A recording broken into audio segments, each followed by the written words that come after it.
One of the essential spiritual lessons that we all need to learn is that everything of this world is temporary. Everything that we put our trust in, everything that we rely on, everything that we look to of this world will pass away.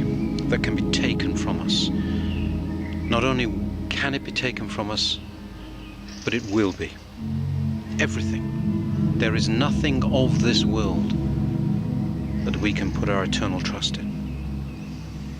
Everything we cling to of the world for security, whether it be good or bad, will fail us, will crumble. No matter how hard we cling to it, we will lose it. The essential spiritual lesson for every one of us is that only God is permanent. Only God can offer us security that will not fail. Only God is the one that gives us eternal security. There is a reality also beyond the things of this life, which God continuously warns us of, not just in words, but through experience. The fathers tell us that at death, the soul that is accustomed to satisfying itself with the things of this world, the soul that clings to the things of this world, the soul that feeds its passions of the flesh and of the world, will continue in this state after death. But at death, all these things will be taken away. We will lose everything that satisfies us in this way. And the soul will find itself in a horrific, a terrible condition, craving, yearning to satisfy itself with these things that it no longer has access to. The worldly things will pass away, and that soul will be in torment, a self-created torment. It is a frightful condition. Not only the fathers, but God himself continuously tries to warn us of these things. The longer we feed the passions, the longer we allow ourselves to dwell completely on the things of this world, the harder we are making it for ourselves. Not only in this life to repent and to uproot these things from ourselves, but the harder we are making it for ourselves when we die. We must think eternally. We must think of what is coming. Let us think of a patient in hospital. If there is hope for the patient, if the doctor believes that he can cure the patient, the doctor will prescribe a steady, healthy diet. The doctor will say, these medicines may be bitter, but you must live this way to get better. The patient for whom the doctor has no hope, the doctor will say, well, he only has so long to live, let him eat what he wants. Let him satisfy himself. Let him eat all the sweet things that his heart craves. And so it is in the world. God, when there is hope for us, gives us struggles, gives us pains. God continuously warns us that these things will pass away. He shakes us. God shakes us through struggle, through pain, through failure. God continuously shows us the temporary nature of the things of this world and of this life. Like the doctor who sends sometimes difficult prescriptions, God seeks to heal us of our reliance and our trust in the things of this world.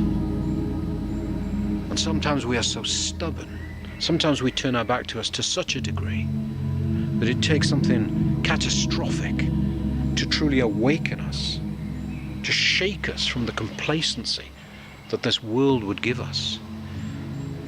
But this is God's love, this is God's mercy, this is God's compassion for us, demonstrating himself, calling us back to sense, to reality, that we must let go of the world, because sometimes that can be a painful experience, letting go, pulling out the hooks from the heart that the world has caught us with.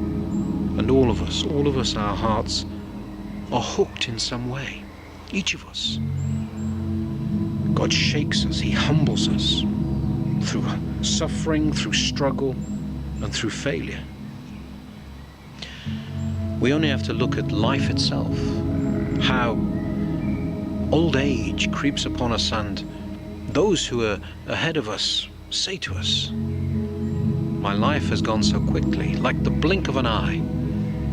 The brevity of life is so clear to those in old age. They warn us of this, and yet few of us listen, especially when we are younger and we feel we have life stretching out before us. We have so many years, and yet those years pass so quickly. Death races towards every one of us unseen, hurtles, every moment getting closer. And the wisdom of old age is that people see this, they recognize the brevity of life. Who amongst us, if we were traveling to some far-off place and a traveler came to us who had been there before us and said, "You must wear this, you must wrap up warm, you must take these things," we would not listen. Of course we would. We would trust their experience. And yet when it comes to the aged, so few of us are able to listen to their wisdom when they tell us, "Look, repent now, this life will pass. Put not your trust in these things of the world. They are an irrelevance. They are worse. They are an attachment that will bring you sorrow." The fathers say to us, every worldly attachment is a potential source of sorrow in our lives. All the things that we deliberately attach ourselves to are potentially a source of suffering, a source of grief. So each of us must look carefully at our hearts, must call ourselves to account and say, what am I truly longing for? What am I truly desiring? What am I allowing to hook itself into my heart? And more so, what do I desire for my children? What am I bringing my children up to long for, to crave, to seek in life? What am I applauding and celebrating in my children's achievements? Is it all worldly things? Or am I encouraging my children to recognize the fleeting nature of the things of this world, the things that God continuously warns us about through these difficult experiences, trying to shake us out of this complacency? We must recognize that time, that moment of death is coming. It is approaching each of us so quickly. We must prepare for that moment by letting go of these worldly attachments. The time for this change, the time to address this false security in our lives is now. This is the time that God has given us to pull out these hooks. This is the time when God is saying, listen to the warnings I have given you through the scriptures, through the prophets, through the saints and the holy fathers, through my Son himself. And if we are deaf to all these teachings, then God will say, in my mercy, I will shake you. I will shake you. It will be painful. And if you do not become resentful, if we do not turn angry towards God and say, why me, Lord, why me? But are able to see what God is doing in those moments, and are wise enough to find enough discernment to recognize God's hand on us, and that it is His love and mercy that is bringing us through these painful experiences, then we may learn from them.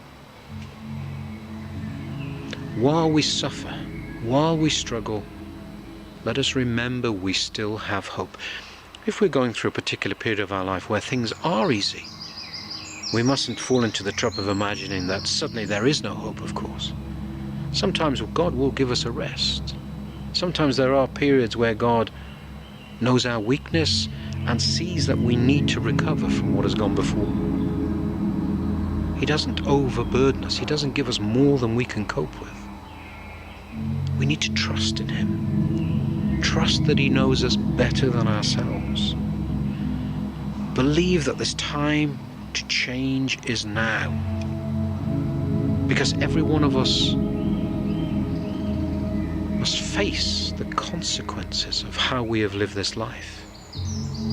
We will face the consequences in terms of how we mold and shape our soul here and now. But we will also face the consequences eternally